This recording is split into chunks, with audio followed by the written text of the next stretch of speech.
When it comes to esports, few things matter as much to competitors as legacy. They're the hallowed, lasting memories of individuals that remain long after their days in the spotlight inevitably come to an end. Now it's time to open a new book. Right now my story ends here, but I still, even with me gone, I still want everyone to support TSM and all of my teammates. Now, in a perfect world, most players prefer to be remembered exclusively for their awe-inspiring triumphs. The moments where they cemented their place into the history of their respective games. I just say, Olaf Meister, I love you! And second, God help me, and I won major! Woo! But the thing about legacy is that you don't always get to choose what it is you're remembered for. You can be immortalized for making an unfortunate mistake, or for losing yourself in a specific moment. He did it! Justin Wong, once again, at the top of the mountain. And in the case of Marcin Jankos Jankowski, there's a lot to choose from. Like his goofy personality, his reputation for being bloodthirsty royalty. Ning gonna be tanking the turret aggro here for now. The shot is gonna be eating the turret shot. Jankos might be able to make it too! Ladies and gentlemen, the first Blood King brings 3 bloods into the top lane just 5 minutes in! And his insatiable appetite for victory. Yes! Yes! Over the course of his 8-year professional career, Jankos has enjoyed tremendous successes, but more recently, he's become associated with a certain kind of hilarious failure: his complete and utter inability to land a Nidalee Spear. What? Very funny. Very f***ing hilarious. I think he had ult the whole time. Well, okay, this spear did not miss, by the way. The crab is bugged. What? So how is it that Europe's greatest ever jungler can't hit a skill shot to save his life? Is it confirmation to his critics that his best days are actually behind him? And with his stream becoming as popular as it is, does Jankos even really need to prove them wrong? Being in esports is really stressful, like really stressful. Like playing permanently and trying to win and getting hated by fans because you lost, and like this is really, really stressful, I think. And I lost all my hair because of it. Alright, so before we dig into Jankos' story, I am going to ask that you like the video, subscribe to the channel, and turn on notifications. And if you're feeling extra generous, check out our latest series, Unmuted, where you can watch me interview and play games with some of your favorite esports personalities. Okay, so if there's one thing you should know about Jankos, it's that he is, without question, one of the greatest League of Legends players Europe has ever produced. They get in there, Odoamne getting suppressed. He's gone down, but Mouse, his GA, is gonna get popped. Vander a little bit too low in this one. It is just a 1 for 1. The steal away. Jankos secures a absolutely massive Elder Drake, and EDG are evaporating on the spot. It's goodbye, Mako. Goodbye, everybody. And I gotta think that is goodbye game. But even if you somehow haven't heard of the guy, chances are you've definitely heard him. No. I could hear Jankos from the caster desk with my soundproof earphones on or whatever they are as well. So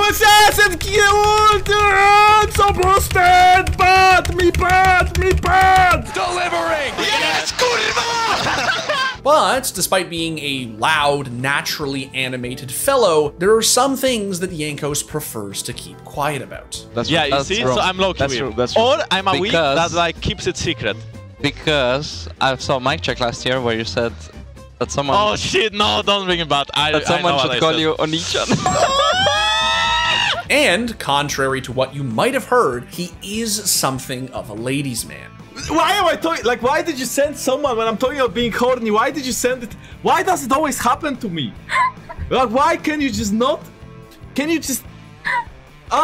Anyway, On the Rift, Jankos and the G2 Super Team terrorized the scene for the better part of 2 years, and made the rest of the world finally give EU the international respect the region deserved. This is what peak League of Legends looks like, and it comes from Europe. A world record. G2 Esports 3-0 will win MSI 2019. But in 2021, things began to change. Perkz, G2's long-standing mid-turned ADC, decided to try his luck in NA, and so the org brought in Rekkles to replace him. He's like, hey guys, sign me because I'm Rekkles and I'm good at the game and I'm handsome and I'm cool and I have a big fan base. After such a significant roster change, the new look G2 did all right in 2021, taking 3rd and 4th place in the LEC spring and summer splits respectively. But all right was a far cry from the success the previous iteration of the team had enjoyed. So what do you do when things aren't going as well as they used to?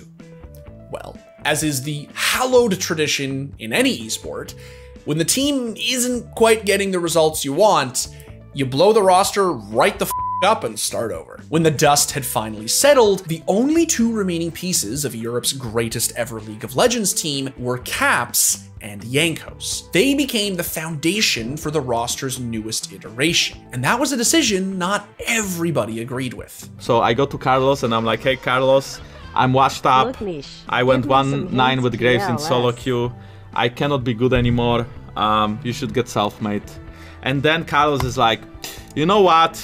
You are right. You are so f***ing bad. I wanted to kick you a long time ago, but you had like nice fan base, so I stick with you. And as is typical in this lovely, totally non-ageist industry of ours, the biggest criticism being levied against Jankos was the fact that at the tender age of 26, he was getting old. You see, it is a well-documented fact that playing League professionally accelerates one's aging by a staggering 200%. Well, according to the game's fan base, anyway. Thus, your average 26-year-old League competitor actually boasts the mental and physical faculties of a 52-year-old. If players fail to maintain the same competitive form over long periods of time, it obviously has nothing to do with burnout, exhaustion, or meta changes. It's purely a result of senility. Early symptoms include lapses in memory. Wait, how old am I? I'm 25. Wait, am I 25?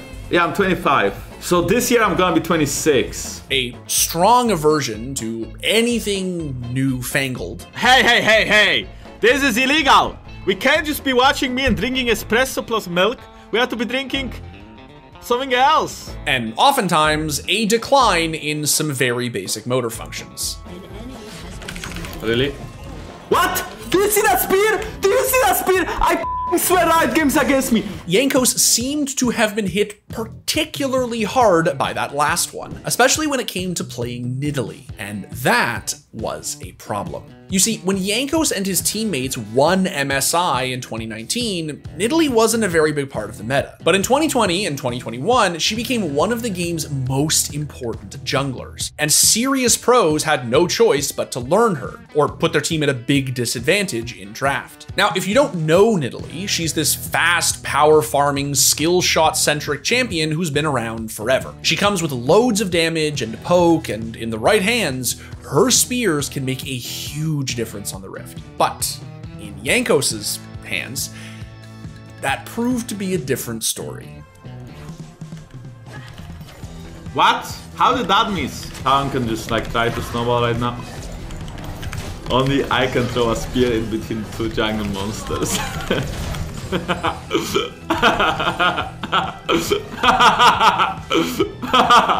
Hi Jankos, today in school, friend made fun of me and told me that my mama is so fat that even Jankos' spear can't miss her. Like, I'm not gonna hit a single one. If she has hands. If she doesn't have hands, then maybe I will. Oh, that was kind of pussy move. Soon enough, Jankos' infamous Nidalee whiffs became all anyone could talk about, and it produced some pretty hilarious memes. Like, you know that there's a problem when McDonald's Germany is calling you out on their official Twitter account. Stop! He's already already dead. Now, of course, Jankos wouldn't be Jankos if he simply accepted defeat. So instead, he took motivation from the mockery he was receiving and put his nose to the grindstone to spearhead his glorious comeback from meme jail.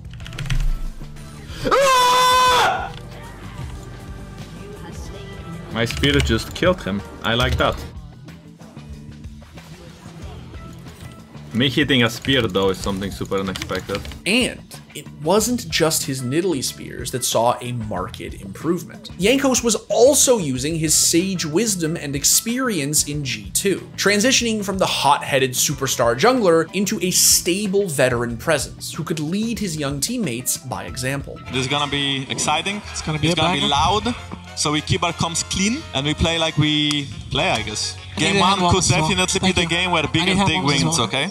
So having the bigger dig might be the advantage. Yep. Okay, they're looking for sure. They ult, I can jump out. Hey, wait, them up. Okay, so fine, Jankos is still a hothead, but everything else I just said stands. He took all the criticism that had been directed his way and not only used it as motivation to silence his critics, but to drive his teammates on during the 2022 LEC Spring Split playoffs. The Flame Chomper's going down, Healer's Game still has the flash, still has the ult. Target's from the wild, goes to himself. Jankos looking for it! Jankos gets it! He's still standing, he's trying to get the reset, maybe he can get it off. No, Razork going to find one back.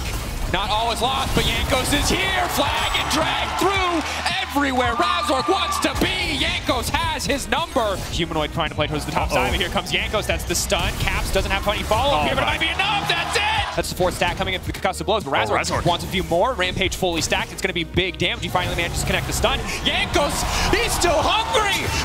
This play, you can say Jankos is washed, he's old, his hands don't work anymore, but he's proving everyone wrong. Where are the doubters at? This is a point of pressure Fnatic eventually will have to respond to.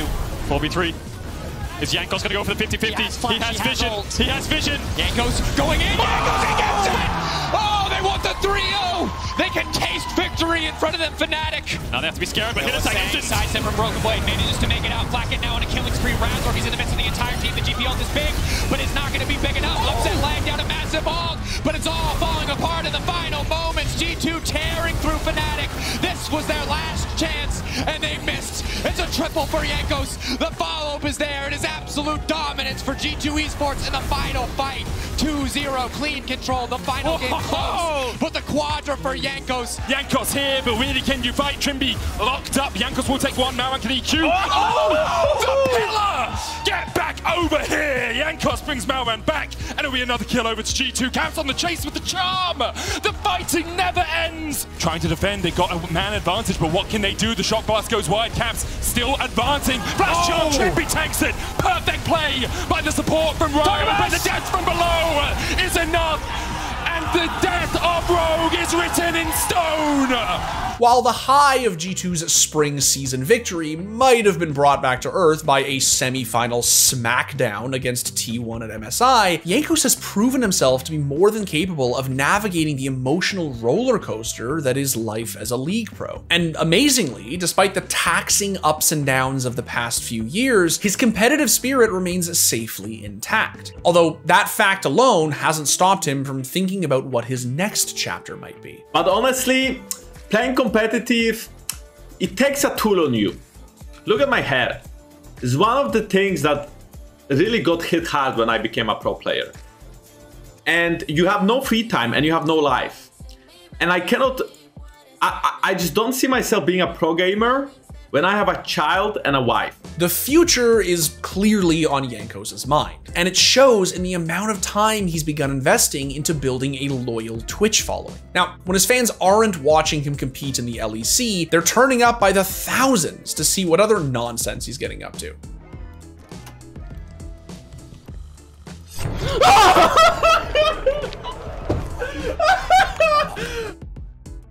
Oh my god, that's so awkward actually. That's so awkward, dude. Like, holy shit, that's so awkward. I need water. In my pocket. They wanted to kill me! They wanted to kill me! Okay, it's just a zombie, guys. It's just a zombie. Like, how can a grown adult be scared of a zombie? It's just a game. Oh my god! My life! At the end of the day, like all pros, Jankos recognizes that an esports career comes with an expiry date. Fans may think they know when that is, but ultimately, it's the players who know when they've got nothing left in the tank. And right now, that's clearly not the case for Jankos. Sure, he might not be the bravest man out there when it comes to dealing with the digital undead, but Jankos has proven that he definitely isn't afraid to confront serious real-life challenges head-on. Need to find a way to bond with new teammates? Easy. It's because of fans wanted it. That was the worst shoo ever. Yeah, actually, that's. It sounded more like shoo. Yeah, I know. Yeah, I can yell, but not the shoo. I know the shoo. Don't say it like that. Shoo, but I cannot say it even. Just S. Shoo, shoo. Yeah. Let's go, boys. Cheers. Can't land a spear to save your life? Get better. Yeah, I think that's actually okay, right? That's fine. I get a screenshot. Okay, at least we get a drag. At least we get a drag. Old age getting you down? Homie, you're 26. I suppose I'm like a big brother of the team, right? And I do tend to have strong opinions about in-game and also outside of the game behavior. So I think that they just treat me as their older brother, but it could be a grandpa as well, I suppose. So in short, where there is a will, there is always a way, no matter what anyone thinks. And Jankos is the perfect example of using haters and naysayers to fuel your progress, both as a player and as a person. Good vision, Nidalee lover, high kill participation, aggressive jungler. Nothing negative about my Nidalee. There you go. There you go. He's such a funny guy, man. I'm so glad we did an offbeat on him. He's so funny. His laugh is like the Jeff Bezos laugh. I really like him. He's a jokes guy. I would love to do oh, I would be so funny. Especially because he's a jungler too, right? He's both really good at the game, or like really cracked, but also just like a funny guy. Just a really funny guy.